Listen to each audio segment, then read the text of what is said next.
Françaises, Français, mes chers compatriotes, je veux ce soir vous parler des jours qui viennent, de notre organisation face à l'épidémie, tirer les premières leçons de cette crise et dessiner en quelques lignes notre nouveau chemin. À partir de demain, nous allons pouvoir tourner la page du premier acte, en quelque sorte, de la crise que nous venons de traverser. Dès demain, tout le territoire, à l'exception de Mayotte et de la Guyane où le virus circule encore activement, tout le territoire donc passera dans ce qu'il est désormais convenu d'appeler la zone verte, ce qui permettra notamment une reprise plus forte du travail et la réouverture des cafés et restaurants en Île-de-France. Dès demain, il sera à nouveau possible de se déplacer entre les pays européens. Et à partir du 1er juillet, nous pourrons nous rendre dans les États hors d'Europe où l'épidémie sera maîtrisée. Dès demain, en Hexagone comme en Outre-mer, les crèches, les écoles, les collèges se prépareront à accueillir, à partir du 22 juin, tous les élèves, de manière obligatoire et selon les règles de présence normales. Il faudra continuer d'éviter au maximum les rassemblements, car nous savons qu'ils sont les principales occasions de propagation du virus. Ils resteront donc très encadrés. Le second tour des élections municipales pourra se dérouler dans les communes concernées le 28 juin. Enfin, pour nos aînés en maison de retraite ou en établissement, les visites devront désormais être autorisées. Nous allons donc pouvoir retrouver le plaisir d'être ensemble, de reprendre pleinement le travail, mais aussi de nous divertir, de nous cultiver. Nous allons retrouver pour partie notre art de vivre, notre goût de la liberté. En somme, nous allons retrouver pleinement la France. Cela ne signifie pas que le virus a disparu et que nous pouvons baisser totalement la garde. Il nous faudra pour longtemps encore vivre avec lui, respecter les règles de distance physique. L'été 2020 ne sera pas un été comme les autres et il nous faudra veiller à l'évolution de l'épidémie pour nous préparer au cas où elle reviendrait avec plus de force. La lutte contre l'épidémie n'est donc pas terminée, mais je suis heureux, avec vous, de cette première victoire contre le virus. Et je veux, ce soir, en ce moment, penser avec émotion à nos morts, à leurs familles, dont le deuil a été rendu plus cruel encore en raison des contraintes de cette période. Clore aujourd'hui le moment entamé avec le début du confinement n'avait rien d'une évidence. Si nous pouvons rouvrir le pays, c'est parce qu'à chaque étape de l'épidémie, chacun a pris sa part. Le Premier ministre et le gouvernement ont travaillé d'arrache-pied. Le Parlement s'est réuni, l'État a tenu, les élus de terrain se sont engagés. Le 16 mars, nous avons fait le choix humaniste de placer la santé au-dessus de l'économie en vous demandant de rester chez vous. Vous avez alors fait preuve d'un sens des responsabilités admirable. Et grâce à l'engagement exceptionnel de nos soignants et de toutes les équipes, l'ensemble des malades qui en avaient besoin ont pu être pris en charge, à l'hôpital ou dans la médecine de ville. Grâce à tous ceux qui, parmi vous, ont continué à travailler, malgré l'angoisse bien souvent, pour assurer les services essentiels à la nation, nous avons pu nous nourrir et continuer de vivre. Lorsque le 13 avril dernier, je vous ai annoncé une sortie du confinement à partir du 11 mai, je sais que beaucoup alors le déconseillaient. Il n'y avait pas de consensus. Les avis étaient très différents, y compris parmi les scientifiques. Mais nous avons collectivement, méthodiquement, préparé ce qu'on a appelé le déconfinement. Là encore, tout le monde a travaillé d'arrache-pied. Nous avons surmonté les craintes, les angoisses, et vous êtes ressortis à nouveau, avez progressivement repris le travail. Nous avons bien fait. Nos usines, nos commerces, nos entreprises ont pu redémarrer. La nouvelle étape qui s'ouvre à partir de demain va permettre d'accélérer la reprise. il le faut. Et là aussi, je compte sur vous. Car nous devons faire pleinement repartir notre économie en continuant de protéger les plus fragiles. Nous n'avons pas à rougir, mes chers compatriotes, de notre bilan.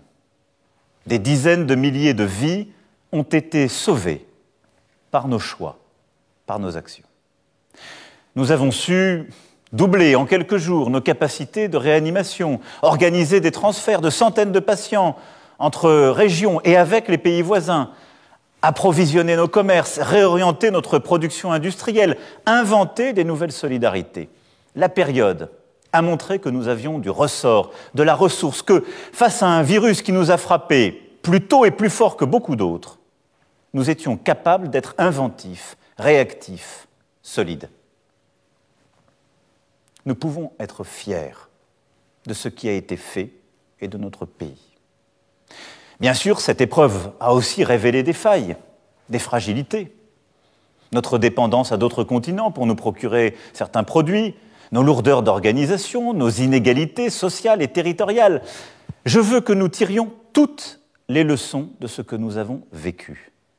Et avec vous, comprendre ce que nous avons mieux réussi ou moins bien réussi que nos voisins. Nos forces, nous les conforterons.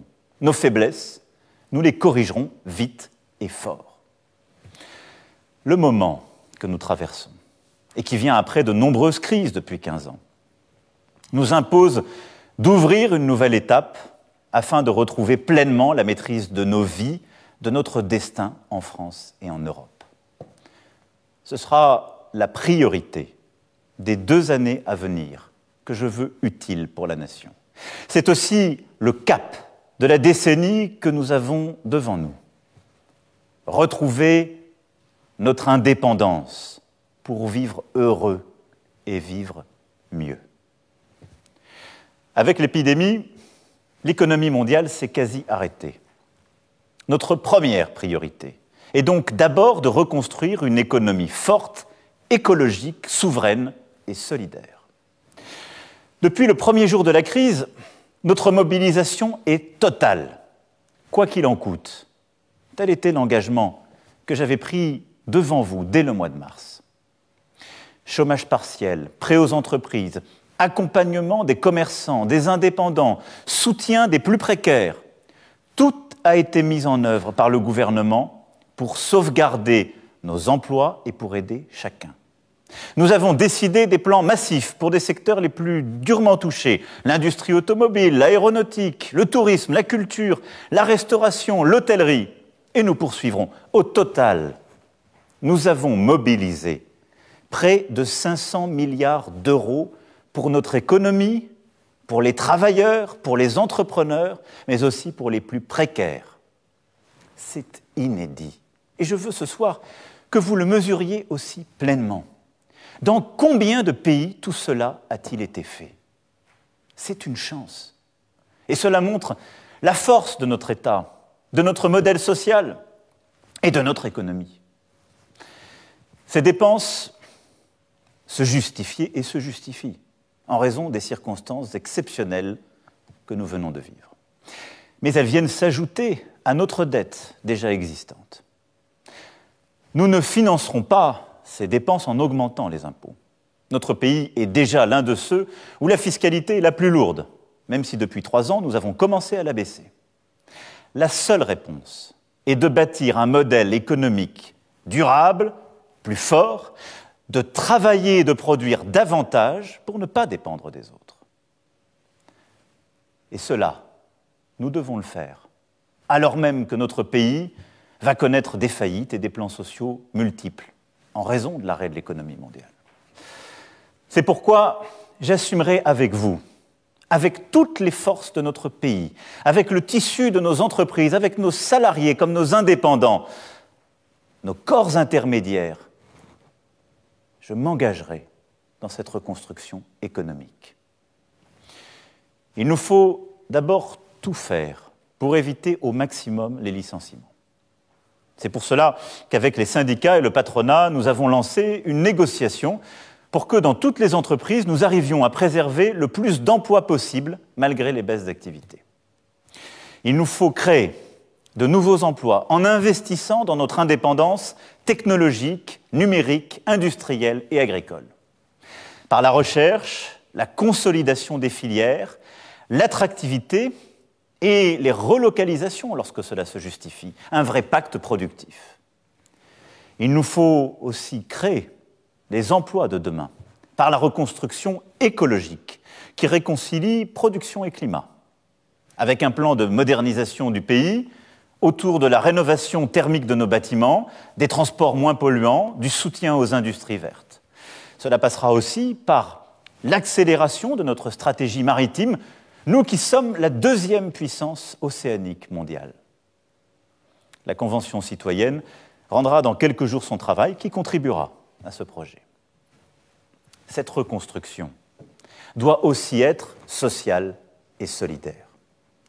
Une relance par la santé, comme nous avons commencé à le faire avec la négociation du Ségur, qui non seulement revalorisera les personnels soignants, mais permettra de transformer l'hôpital comme la médecine de ville par des investissements nouveaux et une organisation plus efficace et préventive.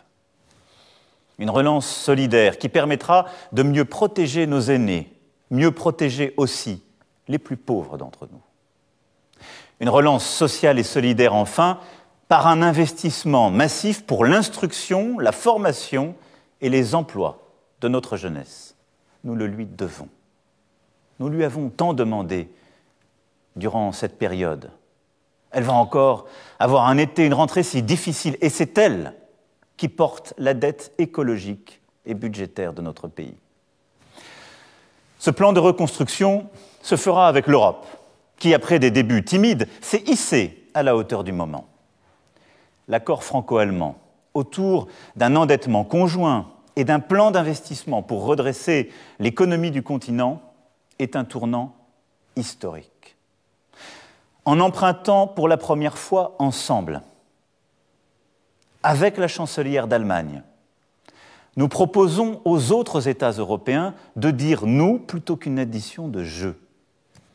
C'est le résultat d'un travail acharné, initié par la France, et que nous menons depuis 3 ans. Ce peut être là une étape inédite de notre aventure européenne et la consolidation d'une Europe indépendante qui se donne les moyens d'affirmer son identité, sa culture, sa singularité face à la Chine, aux États-Unis et dans le désordre mondial que nous connaissons.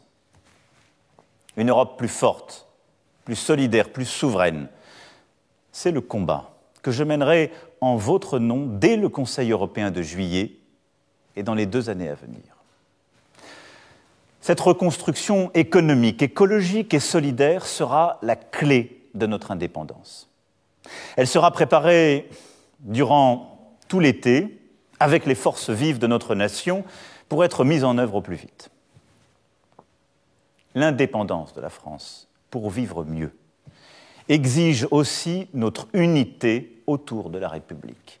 Tel est le 2e axe de cette nouvelle étape. Je nous vois nous diviser pour tout et parfois perdre le sens même de notre histoire. Nous unir autour du patriotisme républicain est une nécessité. Nous sommes une nation où chacun, quelles que soient ses origines, sa religion, doit trouver sa place. Est-ce vrai partout et pour tout le monde? Non. Notre combat doit donc se poursuivre, s'intensifier, pour permettre d'obtenir les diplômes et les emplois qui correspondent aux mérites et talents de chacun, et lutter contre le fait que le nom, l'adresse, la couleur de peau réduisent encore trop souvent dans notre pays les chances que chacun doit avoir. Nous serons intraitables face au racisme, à l'antisémitisme et aux discriminations, et de nouvelles décisions fortes pour l'égalité des chances seront prises. Mais ce combat noble est dévoyé lorsqu'il se transforme en communautarisme, en réécriture haineuse ou fausse du passé. Ce combat est inacceptable lorsqu'il est récupéré par les séparatistes. Je vous le dis très clairement ce soir, mes chers compatriotes, la République n'effacera aucune trace ni aucun nom de son histoire. Elle n'oubliera aucune de ses œuvres, Elle ne déboulonnera pas de statut. Nous devons plutôt lucidement regarder ensemble toute notre histoire, toutes nos mémoires, notre rapport à l'Afrique en particulier, pour bâtir un présent et un avenir possible d'une rive l'autre de la Méditerranée, avec une volonté de vérité et en aucun cas de revisiter ou de nier ce que nous sommes. Nous ne bâtirons pas davantage notre avenir dans le désordre. Sans ordre républicain, il n'y a ni sécurité ni liberté. Cet ordre, ce sont les policiers et les gendarmes sur notre sol qui l'assurent. Ils sont exposés à des risques quotidiens en notre nom. C'est pourquoi ils méritent le soutien de la puissance publique et la reconnaissance de la nation. Enfin, il me reviendra avec vous de bâtir de nouveaux équilibres dans les pouvoirs et les responsabilités. C'est le troisième axe que je vois à cette nouvelle étape. J'en ai la conviction profonde, l'organisation de l'État et de notre action doit profondément changer. Tout ne peut pas être décidé si souvent à Paris. Face à l'épidémie, les citoyens, les entreprises, les syndicats, les associations, les collectivités locales, les agents de l'État dans les territoires ont su faire preuve d'ingéniosité, d'efficacité, de solidarité. Faisons-leur davantage confiance. Libérons la créativité et l'énergie du terrain. C'est pourquoi je veux ouvrir pour notre pays une page nouvelle donnant des libertés et des responsabilités inédites à ceux qui agissent au plus près de nos vies. Liberté et responsabilité pour nos hôpitaux, nos universités, nos entrepreneurs, nos maires et beaucoup d'autres acteurs essentiels. Mes chers compatriotes, ce projet d'indépendance, de reconstruction n'est possible que parce que depuis 3 ans, nous avons mené un travail sans relâche pour l'éducation, l'économie, la lutte contre les inégalités dans notre pays. Parce qu'aussi, nous nous sommes battus pour notre projet européen et notre place dans l'ordre international. Je ne crois pas que surmonter les défis qui sont devant nous consiste à revenir en arrière. Non. Mais les temps imposent de dessiner un nouveau chemin. C'est ainsi que chacun d'entre nous doit se réinventer, comme je l'ai dit, que nous devons collectivement faire différemment. Et vous l'avez compris dans ce que j'ai commencé ce soir à esquisser, je me l'applique d'abord et avant tout à moi-même. C'est dans cet esprit de concorde que j'ai demandé au président des 2 chambres parlementaires et du Conseil économique, social et environnemental de proposer quelques priorités susceptibles de rassembler le plus grand nombre. C'est aussi dans cet esprit que j'ai engagé des consultations larges que je poursuivrai durant les prochains jours. Je m'adresserai à vous en juillet pour préciser ce nouveau chemin, lancer les premières actions. Et cela ne s'arrêtera pas. Mes chers compatriotes, nous avons devant nous des défis historiques. Pour les relever, n'oublions jamais nos forces, notre histoire, notre jeunesse, notre sens du travail et de l'engagement, notre volonté de justice, notre capacité de créer pour dire et changer le monde, notre bienveillance. Agissons ensemble, avec toutes ces forces chevillées au corps. Ayons ensemble cette volonté de conquérir, cette énergie du jour qui vient. Vive la République, vive la France.